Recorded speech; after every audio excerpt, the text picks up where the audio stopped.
My expectations for this trip were exceeded by far. All right, I can't get a smile on my face because we've had an amazing day today. This week has been too short. It's been too short. Every ounce of this trip has been absolutely gorgeous. It's just been so much better than I could even anticipate. One of the best weeks of my adult life. In all honesty, this has been like a dream come true. Hello, my name is Ron Giesler, Director of Travel Programs at the St. Louis Science Center. In 2002, we designed a new type of program that takes people outside the Science Center's galleries and allows them to explore science in a different way with the actual scientists in the field. These are experiences that we can't provide in the galleries, but also they can't give themselves when they visit the parks with their families. I'm Ann Niemeyer, and I'm going with the Science Center to Glacier National Park up in Montana. I'm looking most forward to the hiking. We're supposed to do a couple big hikes. That'll be fun. The great thing about going on a Science Center trip is that you get to do a lot of things that you normally wouldn't get to do. Like, we're going to do some work with the Crown Research Center. I'm John Encarnacion. I'm Associate Professor of Geology in the Department of Earth and Atmospheric Sciences at St. Louis University. The main thing I contribute on these trips is basically explaining things that the guests don't understand. When I go on a new trip with Ron, I try to read first the park's information, their website, so get the general information, and then I start digging deeper. I want to be able to give the guests a flavor, a taste of what science is being done today. So I'll go through some of the journals like Science and Nature. These are some of the top journals in all the sciences. Try to find papers that have been published recently and then put that in my presentation. One of the main things I look forward to on these trips is meeting new people. Having different people there is a new set of eyes, and I always get new questions, new perspectives on what we're seeing, so it's really fun.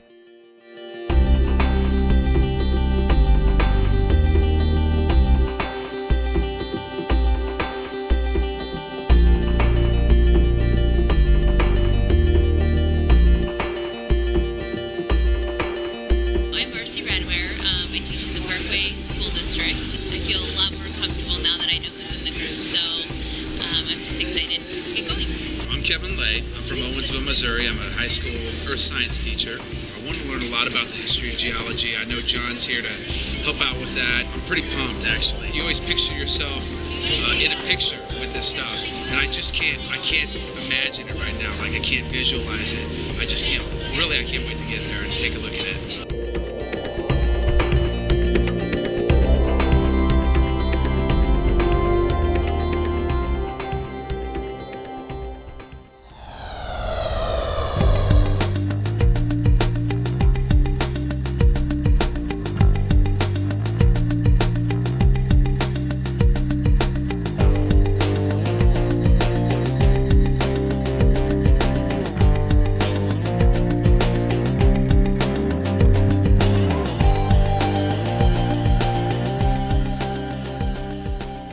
One of the groups that we design these trips for are educators, because it's very important that they have a strong science foundation as they develop curriculum activities based on what they learn in the park.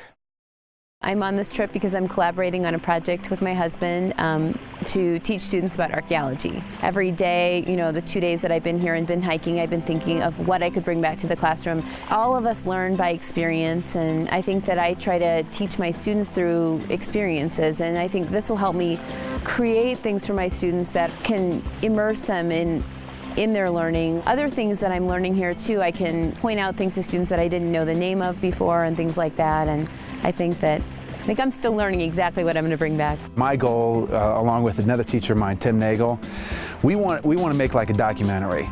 We want to make a documentary we send back to the kids and bring some life back to the classroom, especially when it comes to geography, or geology, excuse me, and history. So we're kind of intertwining it. You ready? All right, here we go. How's it going? I'm Coach Nagel. This is Coach Lay. Hi. This is day one. We're here at Mount Rainier National Park. We're getting ready to hike up the Wonderland Trail and see what kind of damage we can do. Coach Lay is going to tell you about the science part of this. I'm going to tell you about the history part of this.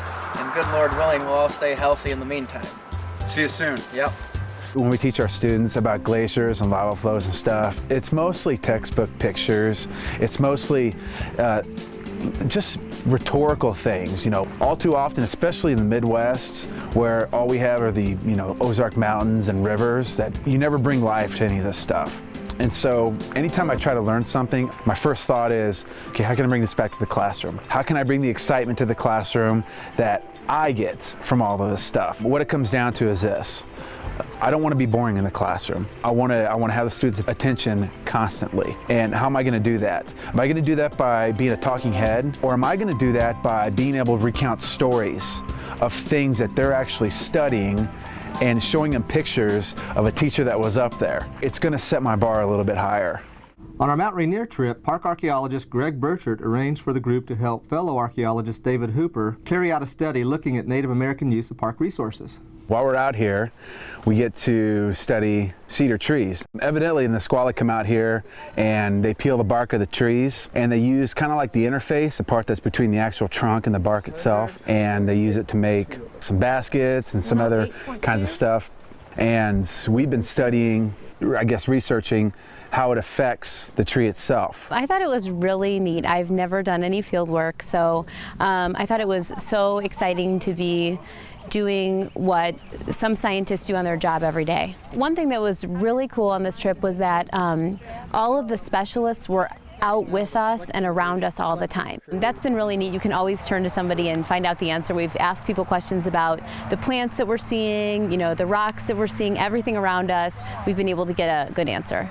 And not only are teachers learning from the scientists on the trip, they learn from each other too. One thing that's been great, my roommate on the trip was someone who I did not know before, and we've really connected and we've talked a lot about teaching, and we've just compared notes about how we teach and strategies and things like that. And we've actually been spending a couple hours every night just talking about that, so it's been really great. Of course, I've met lots of other people too. It's been a great experience because I think everybody's learning from each other. When I meet other teachers and I talk about the teaching styles that they have, when I talk about what they do in the classroom, it's always something that I bring back. It's not just about Owensville. It's not just about me and Tim. It's about me and Tim bringing this experience back to Owensville, back to our school district, so that we can tell other teachers, math teachers, comm arts teachers, hey, we can bring this all together, guys. We can bring excitement into into one particular subject, but we can branch out in all the other core subjects.